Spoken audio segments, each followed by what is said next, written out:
même chose. Rwanda narwo niba DRC igiye gukoresha uriya muryango ukaba igikoresho cya DRC, u Rwanda narwo rwari rwagaragaje ko rudashobora kubyihangana. Ariko nahoze ndeba ibihugu bigize uyu muryango. Yes. Turavuga u Rwanda, turavuga Burundi, turavuga Kongo zombi, ukareba Gabon, ukareba nyine iyo Guinea Equatoriale, Angola, Cameroon, yes. Repubulika ya Centrafrica. Mu by'ukuri ibi bihugu Kongo bifitemo nabango influence ingana gute ku buryo mu muryango nk'uyu nguyu nyine navuga ngo itegeka ikiba? Mbo nta wamenya kuko buriya abantu bo muri Afrika babarire wenda babigoye kuko Kongo mu buryo twamenye ko ikoresha ibyo bita ngo ni wallet diplomacy muri mu buryo bwo kubishobora gutangana za ruswa z'amafaranga. Hanyuma muri iyi nduru ariko u Rwanda DRC yari ku murongo umwe n'u Burundi. U Burundi ariko muri communique ya Minafete yacu bo baravuga ngo avec certains états membres. Ntibazivuge ariko bo barazizi, ngira ngo Prime Minister ari mu nama, Ministre Olivier yakurikiraniraga hafi idosiye, nuvuga ngo barabizi, ariko ibihugu byigaragaje cyane muri iyi nduru n'u Burundi burimo, kandi par conséquent u Burundi na DRC biri mu bihugu bidatanga imisanzu. Wabyumvise ko babivuze nibyo bihugu bifite ibirarane. Uyu muryango rero n'icyo kintu kinatuma usanzwe unakora nabi kubera n'ikibazo cya mikoro. Hari ikibazo cy'ubwizerane hagati y'abanyamuryango. Urebye witwa ngo Communauté économique des États d'Afrique centrale. Byaba ari ikintu kijyanye n'ubuhahirane, mumbwira ikintu CEEAC yakoze. Nihagira umuntu ukimbwira ambwira iti iyi ni achievement ya CEEAC. Nge rero ngatekereza yuko niba u Rwanda rwari rugizeho aho rugomba gufata kuyobora umuryango, hanyuma noneho abakuru b'ibihugu ntatinya kuvuga ko bafashe icyemezo kigayitse, bakavuga ngo Guinea Equatoriale nikomeze iyobore, donc bayihaye prolongation y'uwundi mwaka. Bayiha prolongation y'uwundi mwaka. Urebye nkaho wagira ngo bazi ko mu gihe cy'umwaka umwe konfuri hagati y'u Rwanda na DRC izaba irangiye. Ni ukuvuga ngo ikintu bo bakoze ni ukuvuga ngo bo barasa muri communique finale yabo, barasa naho wagira ngo presidence y'u Rwanda passation wagira ngo bayisunitse hirya, wagira ngo bayisunitse inyuma, wagira ngo donc ni bya bintu bita ngo ni postpone cyangwa se reporter. Ariko ni ikibazo cyo kuvuga ngo nyuma y'umwaka bazi aba bantu bazi ibintu bizaba byifashe gute. So nge rero ngatekereza yuko n'ibyo bintu bakoze ubwabyo ari nabyo leta y'u Rwanda yashingiyeho, nta hantu biteganyijwe muri terete yashyizeho uyu muryango. Ni ukuvuga yuko ubu bwabo biyemeje kwica amategeko agenga umuryango. Mu magambo make ibintu bakoze nta kajagari n'icyemezo kigayitse. Hanyuma rero u Rwanda ngatekereza yuko rutari rukwiye kuba rwihanganira ibi bintu. Ndetse nsubiye inyuma gato nakwibutsa ko mu kwezi kwa kabiri uko ngira ngo ministre anabikomojeho hari inama yabereye i Kinshasa, ariko bien entendu u Rwanda ntabwo rwagombaga kujya fizikoma wenda i Kinshasa kubera impamvu z'umutekano wenda w'abayobozi bacu, ariko nibura rwari rwemerewe yuko rwakurikirana inama par video conference. So iyo link rero nta yigeze itangwa. Hanyuma gusa none urebe igitangaje pire encore amakuru ahari nuko DRC kimwe mu byo yitwaje yaravugaga ngo mu gihe inama n'ibikorwa by'uyu muryango byajya bibera i Kigali ntabwo intumwa za DRC zashobora kwitabira, même chose n'u Burundi. Mu magambo make nuko bimeze. Ubwo inama ibera mu gihugu kifite presidence yani. Yego. So bivuze rero ngo iki cyemezo kiragayitse rwose, ni nako nakita ibindi ministre Olivier yabisobanura. Maître Gasominari, wowe utekereza ute ukurikije ibihugu bigize uyu muryango iturufu ya Repubulika ya Demokarasi ya Kongo yatumye nyine ubuyobozi bw'umuryango kujya ku rwego rw'abakuru b'ibihugu bemera guhonyora, bemera gukandagira amategeko ashyiraho umuryango? Itangaza Divin ndavuze ndangije mvuga ngo iki cyemezo kiragayitse, bitumvikana ko icyemezo kigayitse ari icyo leta y'u Rwanda yafashe cyo kuva mu muryango. Ikigayitse ni icyemezo cy'abakuru b'ibihugu cyo guprolonja Basogo undi mwaka. Yego, nicyo wari umaze gusobanura.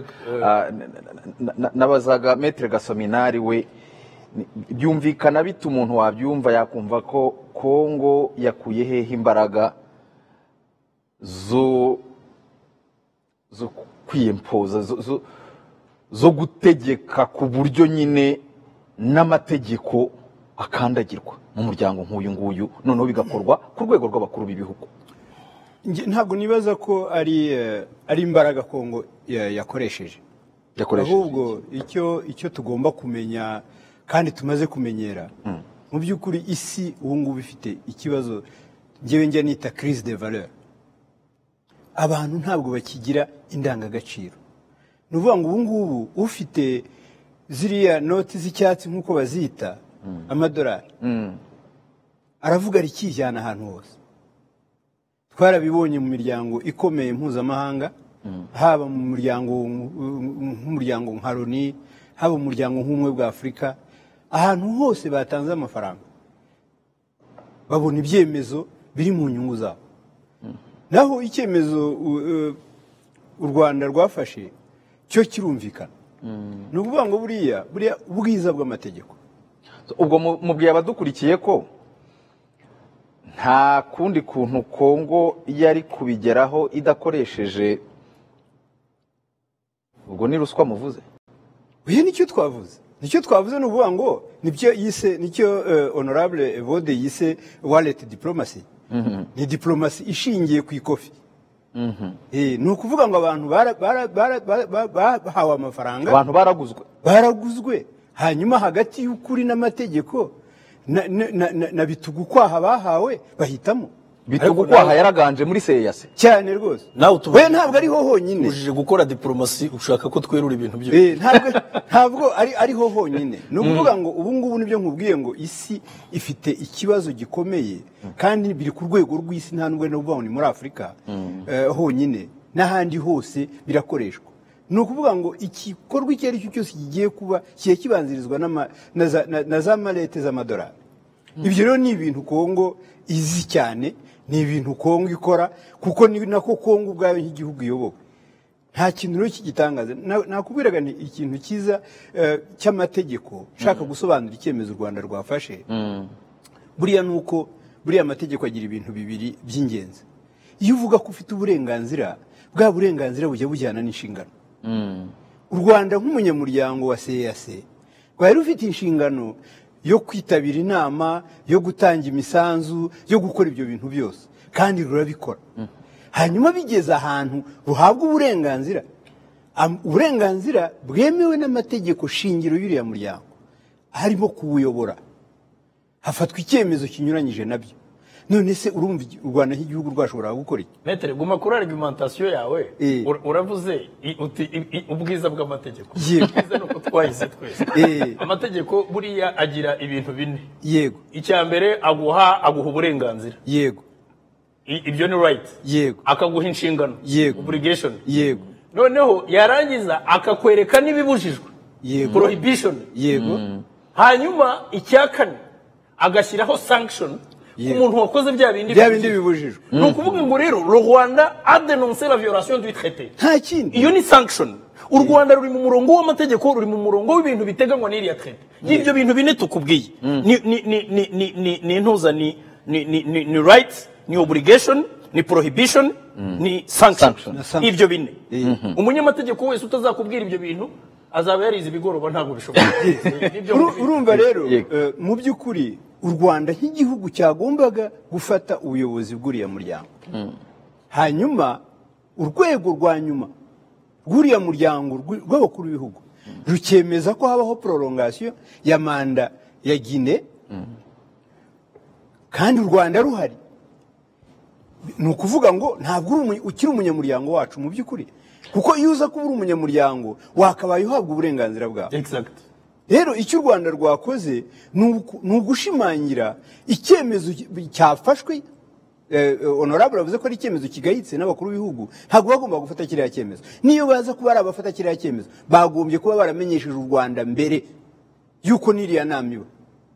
Ariko icyemezo cyafatiwe mu kandi aha la conférence des chefs d'État et de gouvernement niyo l'organe suprême y'uriya muryango. Yego. Bivuze ngo ni ukuvuga ngo iki cyemezo cyafatiwe kuri instance udashobora kugira ahandi hantu gishobora kuba revised ntabwo ari ku rwego rwa ba minisitiri rwa kanso y'abaminisitiri yego ni ukuvuga ngo revo cyafatiweho ni rwo rwego rw'ikirenga rw'uyu muryango. ariko uwavuga ko u Rwanda rwihuse cyangwa muri za mvugo z'abajene bati rwivumbuye, oya ntabwo ari byo, ntabwo rwivumbuye kuko icyemezo ariko rwagaragaje amategeko yishwe oya kandi ari muri terete. oya icyemezo cyo guprolonja manda ya Guinea Bissau cyari cyafashwe, ntabwo rero habayeho kwivumbura. Ni ukuvuga ngo u Rwanda rwambuye uburenganzira Guinea Equatoriale ni Guinea Equatoriale yambaso ni ya yindi ikunda kuba mu skandale z'ingutiya yego za Guinea burya ni icyo navugaga iyo icyemezo kiza kuba kitafashwe hanyuma u Rwanda rugafata kiriya cyemezo cyo kuva mu muryango bari kuvuga ko u Rwanda rwihuse, ariko bwari uburenganzira bw'u Rwanda gusimbura Guinea, hanyuma ubwo burenganzira u Rwanda rwabwambuwe. Nibyo nakubwiraga ngo niba ufite inshingano wuzuza hanyuma uburenganzira bwawe ntubuhabwe, ariko aho hantu ubu ukihari. aha ni ikibazo kije n'ubundi kisanga n'ibindi bisanzwe bihari by'umwihariko ibyo mu karere u Rwanda na Repubulika ya Demokarasi ya Kongo bitavugwaho rumwe, ariko hari abahuza uruhuri twabiganiriyeho bakomeje gushaka umuti kuri iki kibazo.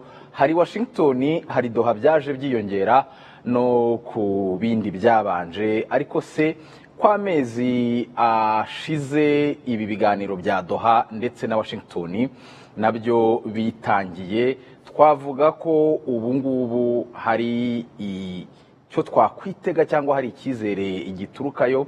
Icyo kibazo mu kanya gashize nabwo twakibajije Minisitiri w'Ububanyi n'Amahanga n'Ubutwererane w'u Rwanda Ambasaderi Olivier Nduhungirehe atubwira uko bihagaze. Ubu rero i Washington murabyibuka nk'uko nabivugaga kare twashyize umukono kuri ariya mahame Declaration of Principles ku itariki 25 z'ukwa kane. Yego. Hanyuma rero ubu ngubu icyo turimo turaganira noneho ku nyandiko ku masezerano y'amahoro agomba kuzashyirwaho umukono kuri Presidence y'Amerika bita Maison Blanche White House i Washington mu bihe biri imbere. Ubu ngubu turacyaganira, ntabwo turumvikana neza kuri iyo nyandiko, ariko ubu ngubu ibiganiro bicyahari. Mwabikomojeho muravuga muti ibingibi nabyo kunga igenda ikora hirya no hino mu miryango itandukanye u Rwanda rurimo bishobora gukoma mu nkokora ibyitezwe bizava muri uru rugendo Amerika yatangiye ndetse na Qatar. Mubibona muti?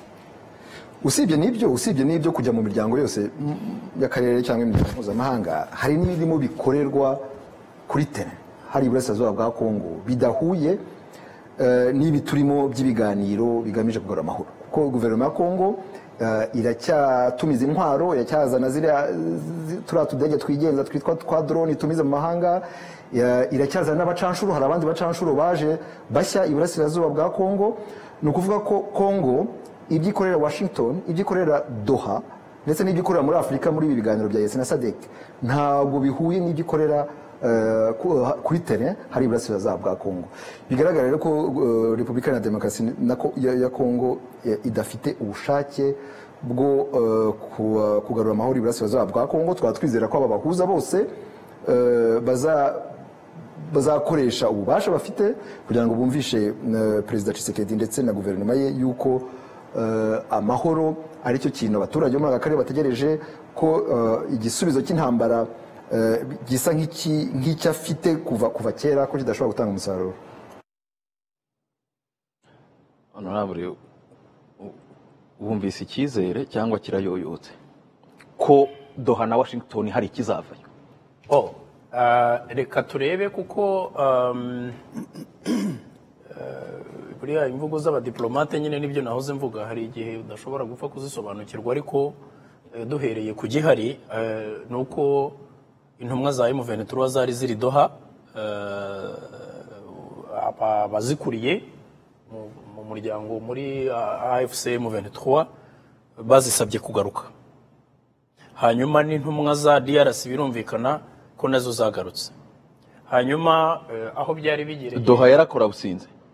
Ntabwo navuga ngo yarakora businze, ariko ikigaragara nuko hariho ubundi ku byo bivugiye bo banavuze yuko inshuro nyinshi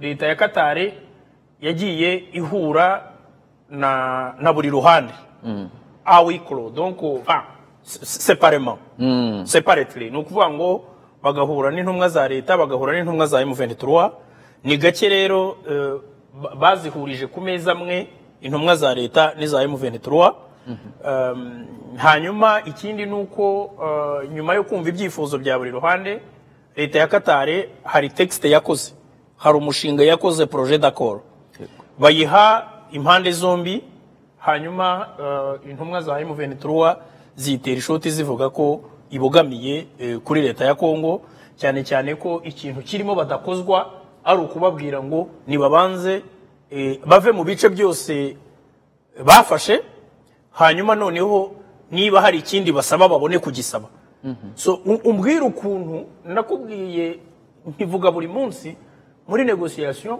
balance of power ni ikintu gikomeye cyane iyo rero umuntu ashaka kugushyira muri position de faiblesse ngo umuntu abanza kubohe ngo tega mbanze nkubohera amaboko inyuma ngo hanyuma nurangiza umbwira ibyo ushaka urambohera amaboko inyuma se yambohe niba ubishoboye bikore ku mbaraga ariko ntabwo uri buvugisha umunwa ngo banza uve Igoma banza uve Bukavu banza uva hanaha ariko intumwa za M23 zikaba zaragiye zigaragaza ko hari nkaho zavuye mu bice bya za Warikare n'ahandi ikindi nabonye hari ugusaba niba ko hari abantu baregwa gukorana na M23 AFC bagera ngo kuri 700 leta yari ifunze bakabasaba ko barekurwa ahubwo nyuma ngo baza kubaha abantu batanu batari no muri liste babahaye so ibyo ngibyo rero ngatekereza yuko ubwabyo nakubwira yuko kugeza uyu munsi idoha nta kiriyo rwose nge nkunda kubwiza abantu kuri hari igihe abantu bakumeza bagakabakaba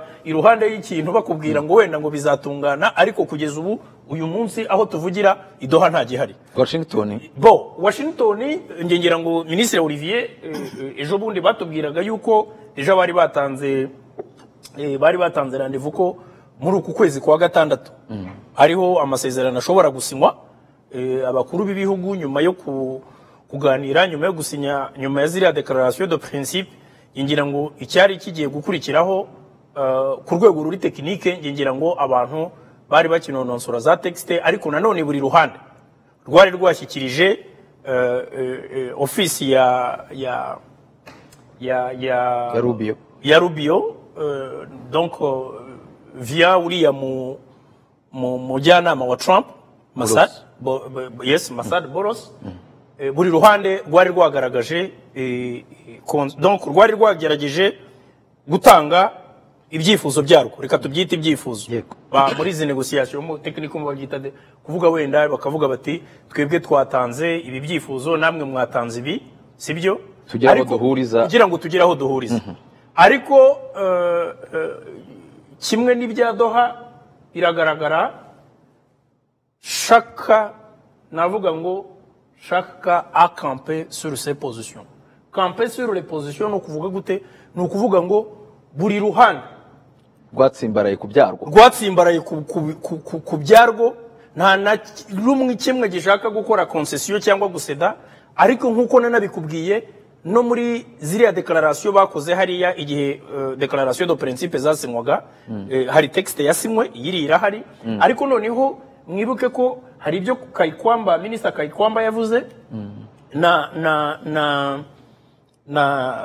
nabonye ari muri buki Kinshasa nibyo Ministre Olivier yavuze mwibuke ko icyo gihe nakubwiye nese aba bantu baraza guhurira hehe kuko nabonaga bitarimo guhura kuko hari ikibazo cy'uko u Rwanda rusaba yuko uriya mutwe wa FDLR ubanza gusenywa comme préalable abandi rero M23 nako FDLR ubona bayifata nk'ikintu kitihutirwa abantu bazareba bitonze ariko kugeza ubu ngubu ntabwo bitewe nuko ari ibintu bikorwa mu ibanga bizwi n'aba badiplomate babirimo ntabwo tuzi ngo texte u Rwanda rwatanze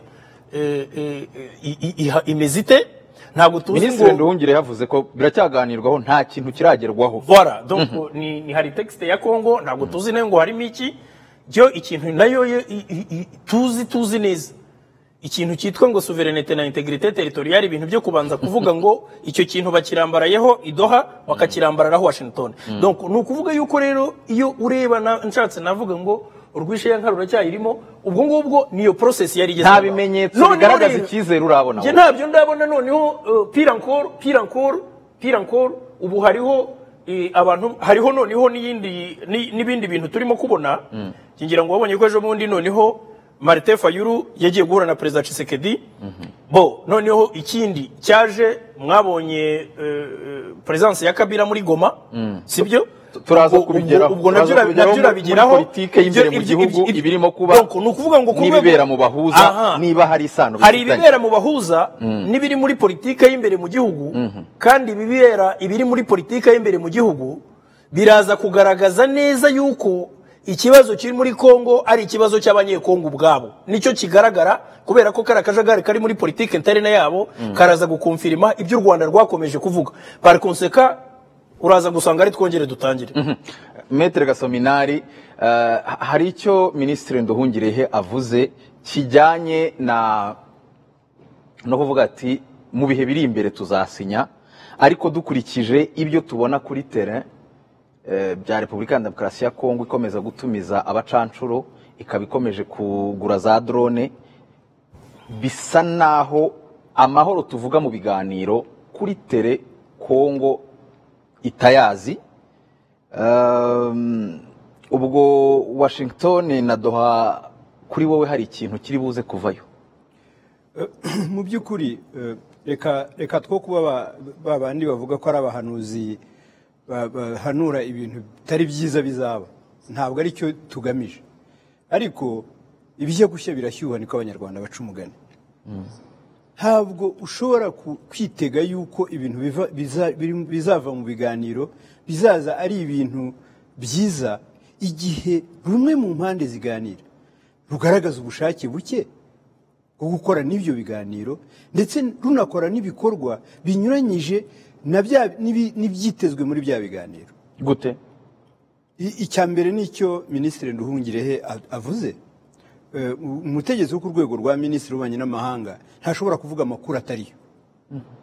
Igihugu cyiyubashye nk'u Rwanda n'igihugu cyubashywe mu ruhando mpuzamahanga nk'u Rwanda, ntabwo ashobora kuvuga amakuru ngo ayabwire isi ari amakuru adashingiye ku bintu bifatika.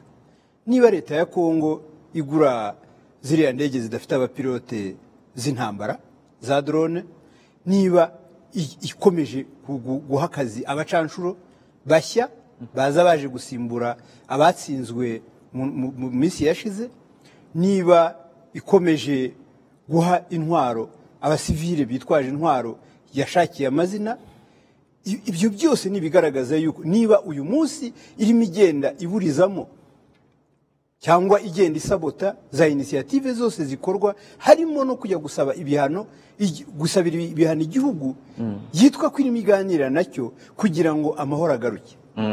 Yego, komeza. Ibyo byose ni ibimenyetso bigaragaza yuko mu by'ukuri Kongo idakeneye amahoro, irashaka gukemura ikibazo cyayo ikoresheje intambara nk'uko yabyifuje kuva kera, nk'uko yabigerageje, ntabwo barava ku izima. Rero kuvuga ngo hari icyo twakwitega kizava i Doha cyangwa kizava Washington, ngewe nibaza yuko kwaba ari ukuba yego optimiste, ntabwo ari bibi, ariko abongereza nibo bajya baca umugani ko it takes two to tango. Ntabwo ushobora gutanga igisubizo cy'amahoro kivuye mu biganiro wenyine kandi haraganira impande ebyiri. Ngira ngo niba mubyibuka neza, ikintu cyatumye n'intumwa za M23 zihamagazwa kugira ngo zigaruke nuko ibyo basabye byose nta na kimwe leta ya Kongo igeze ikora. Icya mbere kwari ugufungura abantu bafunze bafite aho bahuriye cyangwa se bakeka ko hari aho bahuriye, kuko nabyo ntabwo bafataga abantu bose bagafunga gusa bababeshyera ngo uko bakorana na M23 yenda atari nabyo, ariko abo bantu nta numwe barekuwe. Hari uko basabye leta ya Kongo ko yagombaga kujya gutangaza ku mugaragaro yuko iri mu biganiro bitaziguye n'ihuriro rya AFC M23, ntabwo bigeze babikora. Hari uko bohereje intumwa zijya kuganira mu ruhande rwa leta, ariko mu by'ukuri zitari ku rwego rufata ibyemezo ku rwego rwa leta kuko bose ni abatekinisiye ni abakozi bo muri za DGM na za DEMIAP mu nzego z'iperereza nta muntu n'umwe wo ku rwego wavuga yuko ari urwego rwa politiki ushobora gufata wanasinya n'icyemezo kigashyirwa mu bikorwa bigaragara ko rero ubushake ntabwo leta ya Kongo ibufite mu by'ukuri bwo kugarura amahoro mu burasirazuba bwa Kongo hakoreshejwe ibiganiro ni ukuvuga ngo bemeye kujya mu biganiro kuko bari basumbirijwe batsinzwe intambara none barabwira bateze ko mudashobora niba mudashobora gukemura ikibazo mukoresheje intambara mukaba mudashaka n'amahoro icyo mushaka ni iki noneho bagera ahantu babura icyo babwira abo baganiraga bati noneho turabyemeye ariko babyemeye bya nyirarureshwa ntabwo bigeze babyemera mu by'ukuri bavuga bati turashaka amahoro turashaka ko tuganira tukagera ku mwanzuro amahoro akagaruka mu burasirazuba bwa Kongo rero kuvuga rero ngo hari ikintu kizava Doha kandi mu by'ukuri ngira ngo mwarabibonye itangazo rya mbere ryitwa ko ryari rihuriweho n'impande zombi ryasinywa ahantu habiri hatandukanye n'abantu batandukanye nubwo ryari rimwe amagambo amwe bivuga ngo ni abantu bavuze bati nkukagira imana mwe murabona igihe tumaze tubafasha kuganira nko kugenda nta kintu tugaragaza bidasa nkaho twataye umwanya ariko twabibonye ku nshuro ya mbere itangazo ryitwa ko rihuriweho ryasinywe ahantu habiri hatandukanye n'abantu batandukanye ndetse ryanditse no muri karagiteri zitandukanye rimwe ryasinywe Kinshasa irindi risinyirwa kuri Goma murabyumva rero ni ikibazo kidashobora gutuma umuntu yizera ngo Doha hari ikintu kizahava igihe cyose rumwe mu mpande ziganira rudafite ubushake bwo kuganira ntabwo ibiganiro bishobora kugera ku gisubizo abantu biteze